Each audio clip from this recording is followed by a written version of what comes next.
What's your reaction to the transfer ban being reduced? That is what it is. Now we know. Obviously the club's working towards that, and it's a positive outcome for us. Allows us the potential to look at the market going forward. So I'm pleased from a footballing level. It was never my business to get involved in the reasons why or the legal side of it. I see it purely on the football level. So from my point of view, for the clubs moving forward, it's obviously a good thing. From the head coach's point of view, what have the club's hierarchy said to you about January? Nothing much, because it wasn't something to discuss at length until we knew the decision, so it would have been a waste of time to talk too much. The club have been working away, putting forward our case. I've been working away trying to get us doing okay on the pitch, and now it's a discussion that we can start taking up. Can we now expect you to go for Jadon Sancho, Wilfred Zaha or Ben Chilwell? Certainly not going to sit here today and go too far down any lines with that, but we'll see where we are. As I keep saying, I'm happy with the squad that we have here. I think we're doing okay. My job is always to focus on the next game and what's in front of us, and in terms of the bigger picture and what we do going forward, of course that's constant and it's sometimes fluid, so there are no absolute answers at this point, of course. How does Olivier Giroud's situation impact on potentially going after another attacker? It doesn't. It doesn't. Don't consider it at all. Just consider, as I say, the squad that I've got now, and in January now we can consider those options. Chelsea have got a lot of plaudits this season, without the need for making transfers in the summer with the young players.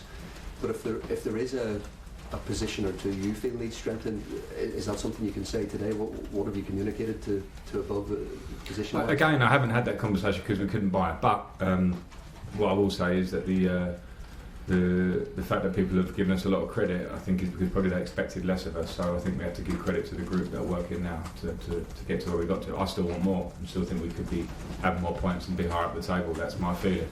As we go forward, of course, if I feel or we feel as a club that there are positions we can strengthen, then we would obviously look at that, as all big clubs do. That's why people expected less of us this season, because lots of clubs around us, below us, were spending 100 million or 150 million, and we didn't have that chance, and we lost Eden Hazard and we lost 2 number 9s. So that was obviously in everyone's mindset. Now the picture's slightly changed, and it's important that we get it right moving forward. Last couple, Paul. You face Everton at the weekend. What's your experience as both a player and a manager of coming up against a club that has just dismissed their manager? Well, first of all, any trip to Everton is tough. I went there as a player many a time, and the atmosphere of the stadium, the support of the home fans is big. I'm sure there'll be a bounce effect for them. They've got one of their heroes in charge of them for this game, in the short term or whatever. So I think we have to be very much on guard against a team that are feeling the way they are. We slightly had it with West Ham last week. There was a lot of talk about what bad form they were in, what it might be if they lost another game, and we lost the match. So there's a small reminder for us last Saturday, and this will be, as far as preparation, from my point of view, exactly the same. What I tell the players, it's a dangerous, dangerous team to play at this moment particularly. Just a quick one about injury news. How is Tammy Abraham and also Antonio Rudiger? Can we expect to see him? Tammy Abraham is good. He's good. He hasn't done much in between games, so we'll make sure of that in the morning. But at the moment he's good. And with Tony, he's had a really good week of training. We had to get him some sort of match fitness kind of training, which he's gone through this week. So tomorrow comes too soon, but he's had a great week where he's on the verge. Thank you. Frank, you've met every challenge so far as a manager in terms of picking teams, winning football matches. How much would going into the transfer market be another big challenge for you as a manager?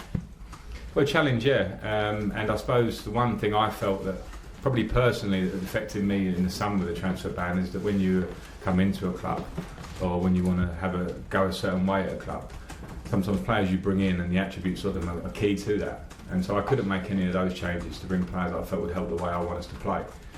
Going forward, I think that's something I will put forward to the club. It's a much bigger process now than just me making the decision on who we buy. It doesn't work that simply. So it won't be just myself that gets it right or wrong.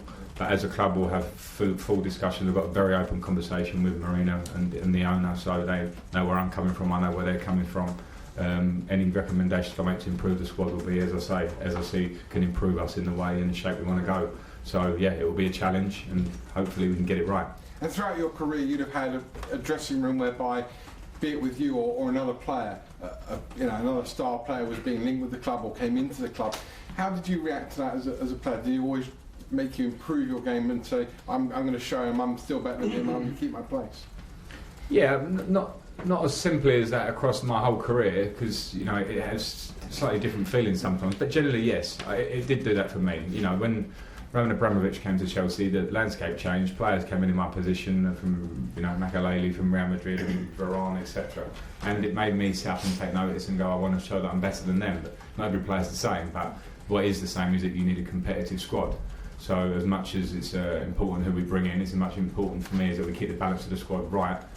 Because I don't just see the 11 players that start every game, I see the squad as a 20 plus men that need to help us over the course of the season. So if we're going to bring in players potentially or players leave, it will be with the view from my point as manager that we go in the right direction.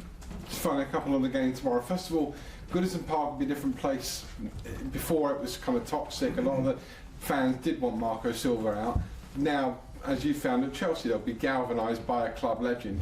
That makes life a lot more difficult, isn't it? Yeah, perfect timing, wasn't it? Wait for Chelsea to come along, and we'll change the manager. And it's an unfortunate. I don't like to joke too much because it's unfortunate for Marco Silva because every manager in this league is given everything to try and do the right things for the club, and we can't always control all the variables. It doesn't always work. So I feel for him on that note, and I'm sure he'll go on to manage well elsewhere.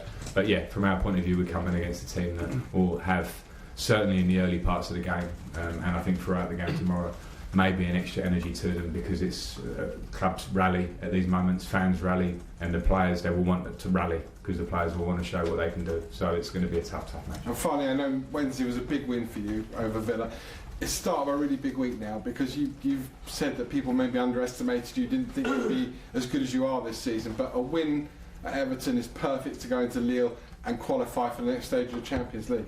Yeah, a big tester for us because I think generally we've been really good. I keep saying it, our performances even in defeat, we've had a lot of positives. West Ham was the one game I felt the opposite to that.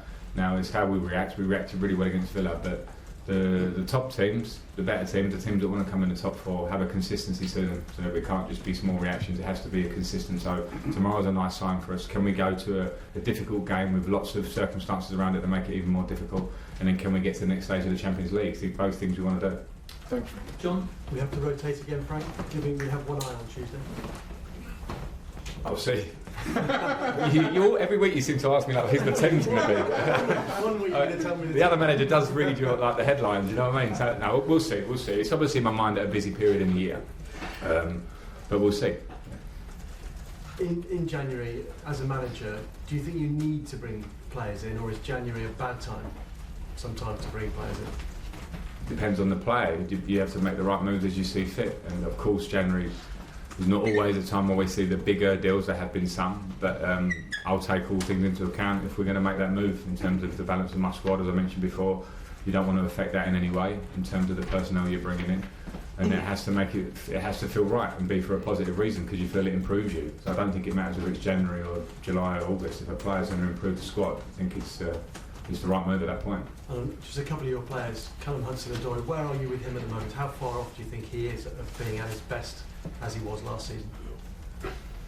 I don't think his best was last season. I think his best is to come because he's just turned 19. So he's in a real early stage of his development and come back from a really serious injury.